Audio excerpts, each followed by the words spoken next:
Landlords, learn one thing that you should always have in your lease agreement regarding utilities and tenant utilities. Hi, my name is Rob Wells. I'm the Landlord Warrior on TikTok and YouTube. Please feel free to like, share, and subscribe to our videos. Now, I was talking with some landlords recently. They were having issues with their tenants not paying utilities and so forth, that there are clearly the tenant's responsibility in the lease. And one of the things I always look for when I get these problems is, does the landlord have a provision in the lease agreement that states what utilities the tenants are responsible for, and a term that says that the tenant is to, maintain the utilities in good order and, in good standing at all times. If not, the tenant has violated a material term of the lease agreement.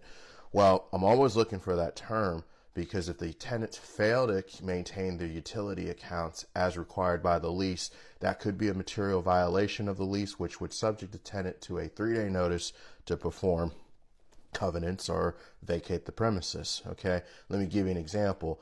So a lot of times we get a lot of tenants, the most common utilities not paid for would be like water or trash, right? And in many municipalities, the local government basically is the provider of the utilities. If a tenant doesn't maintain their account in good standing order and the tenant accrues unpaid utility charges, what they usually do is they'll lien the landlord or send the landlord a bill. And a lot of ordinances basically say the landlord's ultimately responsible for paying back the utility holder. So with a provision in the lease that states, hey, tenant, you got to maintain your accounts. If they don't, you get a lovely notice from the city or whatnot. You can give your tenant a 3-day notice to perform, advising them, hey, if you don't make this account right and maintain the account, you're subject to just cause eviction.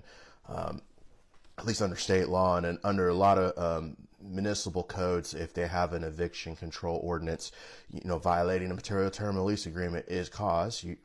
Some landlords might have to give a warning 3-day notice to perform, saying if you continue on with the violation, we can give you a 3-day notice to quit. Basically, that would apply if a landlord is under or subject to the Tenants Protection Act of 2019 as well. So you can eliminate some problems by having those provisions in the lease.